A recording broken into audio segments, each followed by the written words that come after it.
You're tuned into the big story on the BDTV Breakfast Show. My name is Elizabeth Musa. Today we will be assessing the impact of democracy on Nigeria's economy. It's been 26 years of unbroken democracy in Nigeria, one of Africa's largest economies, and after the military juntas receded to their barracks in 1999. But while the country rolls out the drums every June 12 to celebrate Democracy Day and constitutional liberty, that allows the citizens to freely air their views. There is, however, a debate around how much of an economic impact that democracy has made on the national economy. There are also questions about how many million Nigerians that democratic governance has aided to climb out of the poverty hole in Nigeria. Well, to discuss this, we have Dr. Oluyemi Adeosun, BusinessDay's chief economist, and welcome to the show, Dr. Adeosun. Thank you so much. Good morning. Excited to be here as always. Absolutely. Thank you for being on the show this morning. And thank you for joining us virtually today. My pleasure. Right. So, since Nigeria's return to democracy in 1999, how would you assess its overall impact on the economy? Okay. Thank you so much. Let me start by saying that government is a continuum, irrespective of the mode of government.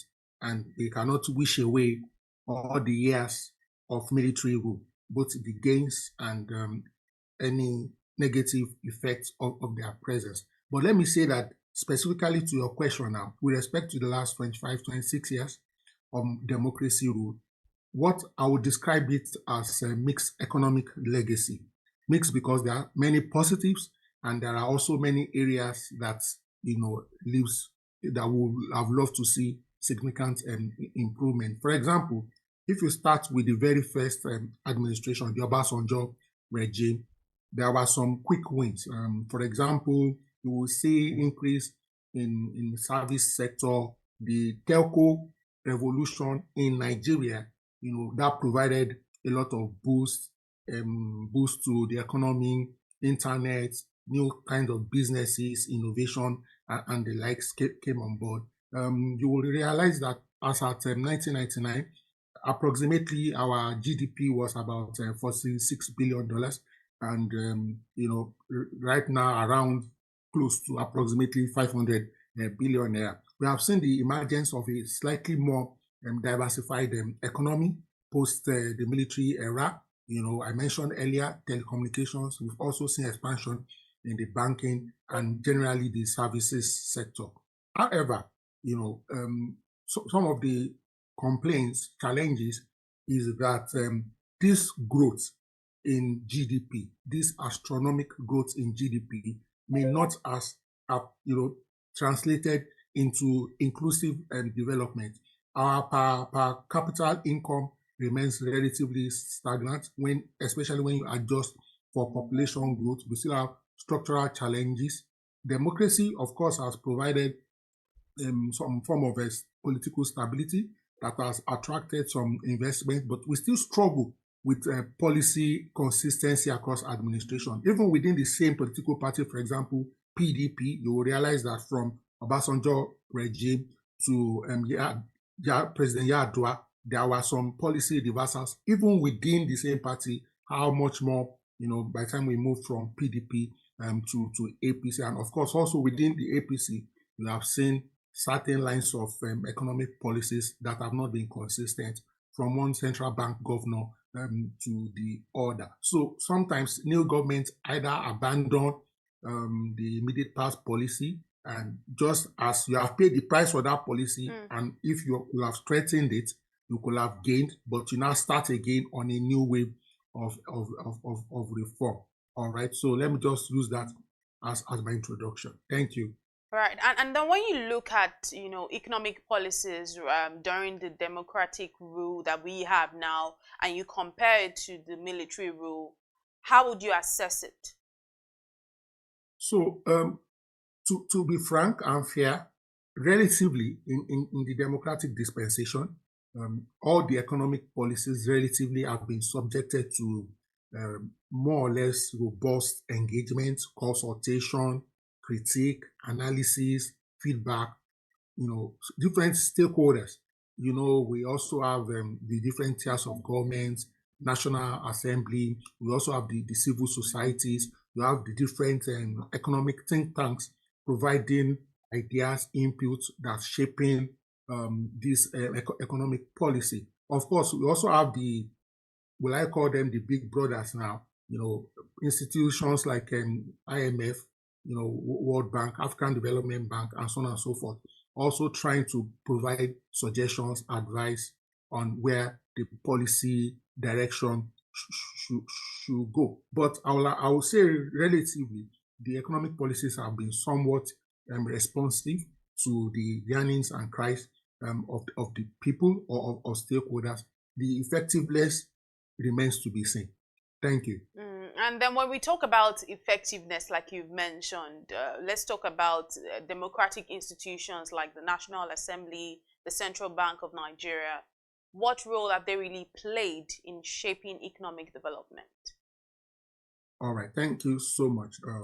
You will agree with me that we've seen quite a number of bills. If you start from the most recent, or one of the most recent bills, for example, on the tax harmonization bill, for example, without the National Assembly, that would not have seen the light of the day. We've also seen in time past Public Procurement Act, Fiscal Responsibility Act, and so on and so forth. So some of these bills that went through the National Assembly got feedback, when we see from public hearing, and you will see some adjustments. So when I say adjustment, it may not be exactly hook, line, and sinker the initial submission by the executive in the situation where they were the one that initiated the bill that was finally passed. Okay, so I think that we can even discuss something is a big step forward relative to the military era where you may not necessarily be able to speak or nobody else must respond to you, provide you with feedback, substantiation, or explanations as to why the policy is like this. Let me also quickly add here that you will see that relatively the central bank as an institution has become, to the best of my knowledge, in my opinion, more autonomous, more independent, and with slightly less interference from the executive, from the government of the day, which also shows how some of these institutions, even though we can now argue that the independence of the CBN, what does it mirror? Does it mirror the personality and approach of the central bank governor or the central bank leadership, rather than does it mirror the aspirations of Nigeria from an economic perspective? So institutional capacity remains a challenge. Sometimes you don't see the kind of rigor you expect from the National Assembly. Sometimes you don't see. Sometimes the processes too are also slow. It takes a long time for things to close out, understandably so. And sometimes you see some form of tension between the National Assembly, legislative, and other stakeholders. For example, Nigerian Governors Forum. Sometimes it can be Northern Governors Forum, Southern Governors Forum. So all these stakeholders is good. It's not a military rule. So we need to continue to engage and dialogue, but we also need to make progress and scale that progress very rapidly. Thank you. Right. And would you say that democracy has actually influenced investment in any way, whether locally and on the foreign in the foreign dimension? Yes, I will say positively, especially based on available data, that investment has been improved significantly post military adventurism in Nigeria. You will remember, if I can take us a little back, under General Sani Abacha, we almost became a pariah state. But with the democracy, part of what accompanied democracy, for example, starting from President Obasanjo's regime, was the attempt at privatization, liberalization, and more private ownership. And this also unlocked waves of foreign investments, from telco to banking to oil and gas to agriculture. Then if you also look at our Nigerian Stock Exchange, you will see significant boost in terms of the all share capital index over the years. So in terms of figure, definitely both local and foreign investment has improved significantly. Sometimes the question is, at what cost? Thank you. All right, and let's talk about accountability. We're talking about managing public resources, budgets, and all of that. In your opinion, do you think that the democratic leadership has in any way aided more accountability? Also, let's talk about poverty as well. I mean, that's another question completely. Poverty, unemployment rates, have they actually improved or have they worsened under this democratic rule? So, theoretically and based on what we see, frankly, accountability has increased. And when I say increased, relative to where we are coming from. But relative to the standard, I would say there's still a lot of improvement. Again, we have a more transparent budgetary process. We have public hearings. We have oversights and mechanisms. We've also had, starting again with the President Obasanjo regime, establishments like ICPC, EFCC, and other anti-corruption agencies to try and, so to speak, demand accountability. At least people can be prosecuted, they can be investigated, and they can be taken to court. So, but it's one thing to be accountable to some extent, is another thing for corruption to be endemic. And so, sadly, to the best of our knowledge, corruption is still persistent despite the institutional frameworks and public resource management, that we need for optimal development. And let me move on to poverty. And this is where, sadly, very sadly, democracy has scored really low. It's almost appearing, based on available data, even from World Bank and other data gathering agencies, and even from the streets. If you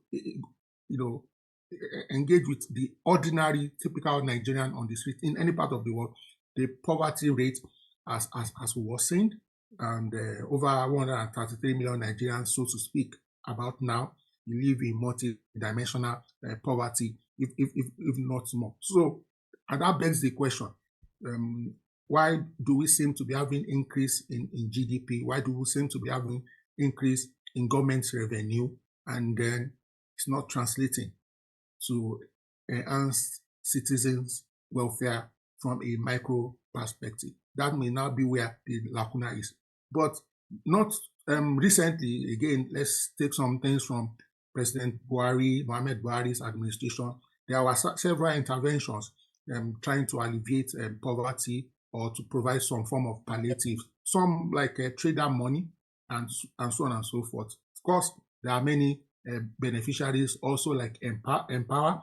There was also many beneficiaries. Let me also mention one or two programs from the regime of President Goodluck Ebele Jonathan. You will remember the UWIN program that tried to also provide grants for investment, and many of the UWIN projects are still thriving today. But the challenge is the scale and scope of this intervention to mitigate poverty.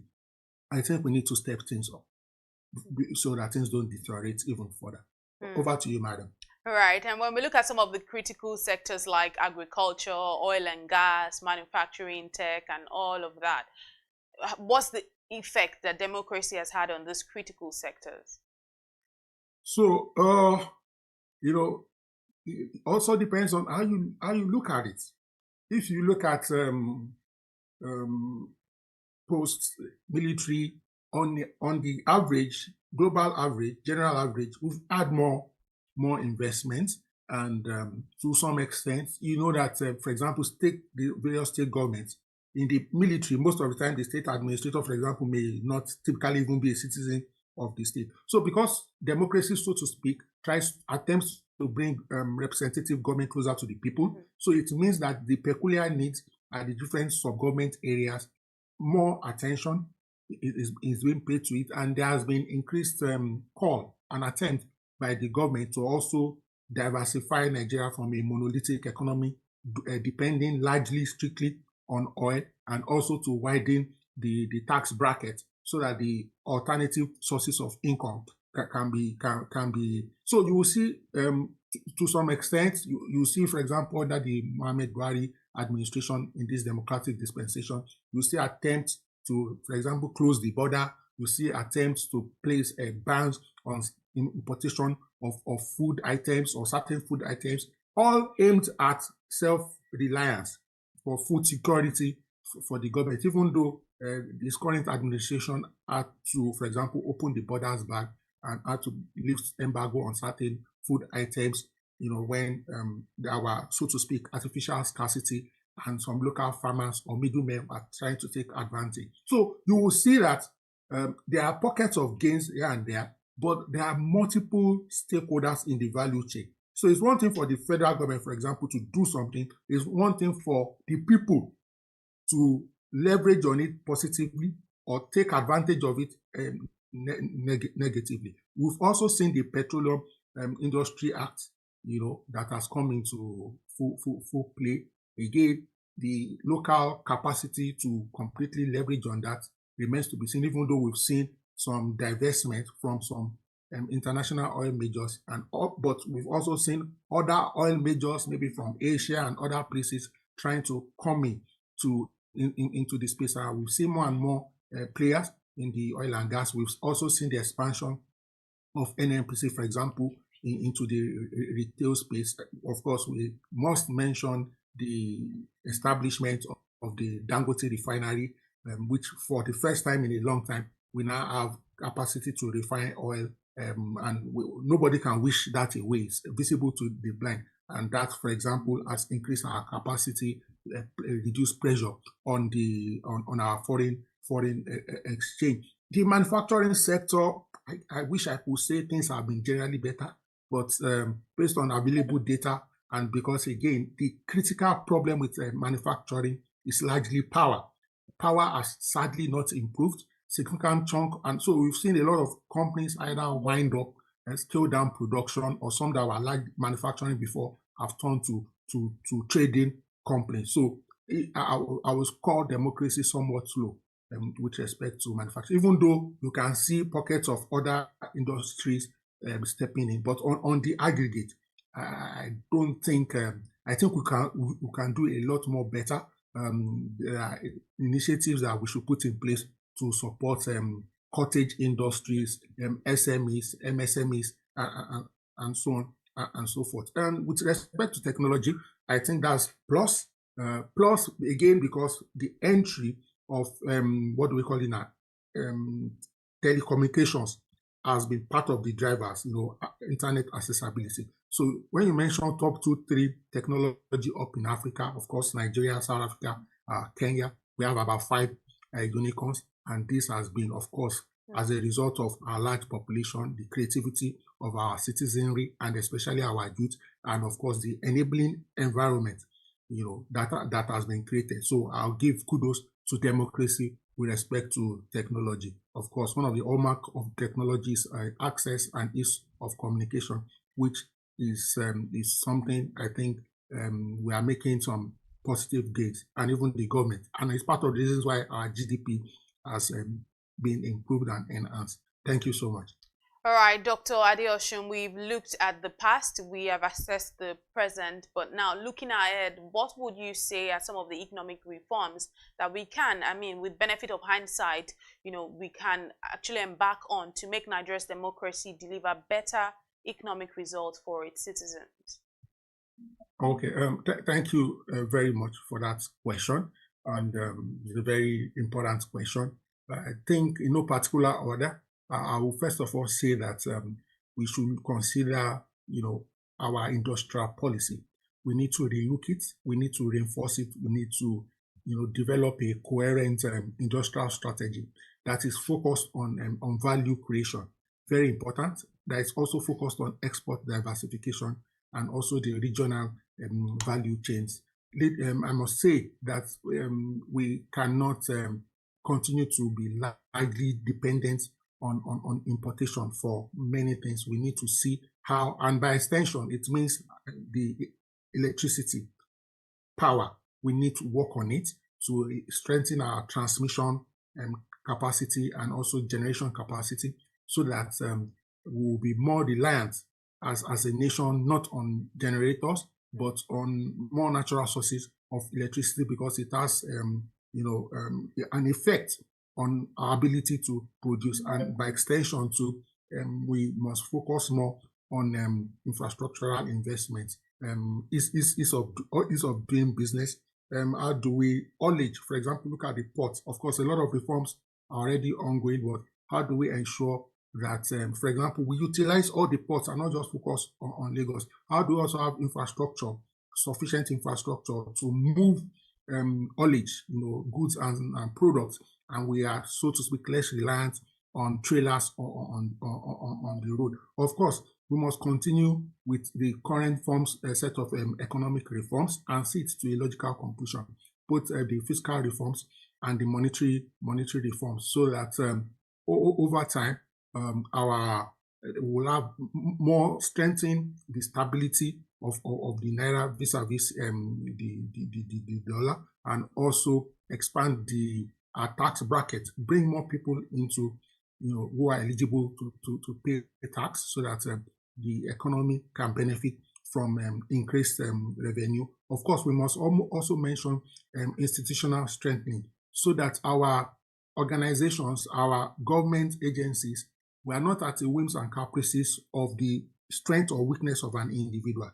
Don't want a situation that we want strong institutions, like they say, and not strong men, so that irrespective of administration to administration, there is this master plan for Nigeria that we are pushing, and that we are synchronizing effort. And again, we need to work synergy, Ministry of Finance, Central Bank of Nigeria, all the stakeholders, so that we are working in alignment to be able to draw, to be able to ensure we become stronger and better. We really can do much more based on our potentials, and we have to live up to our potentials. And talking about potentials, our education and skills development, we have to take it even more seriously. Massive infrastructural development, across aligning our education with our economic needs, so that our students, so to speak, are more, employable, better employable, and so on and so forth. Of course, expand technical and vocational training, and improve higher education quality. Thank you so much. All right. Thank you so much, Dr. Adeosun, Chief Economist here at Business Day. Thank you for your insight this morning. You're welcome. Thank you for having me. Well, this has been the big story on the BDTV Breakfast Show. My name is Elizabeth Musa. Keep watching BDTV.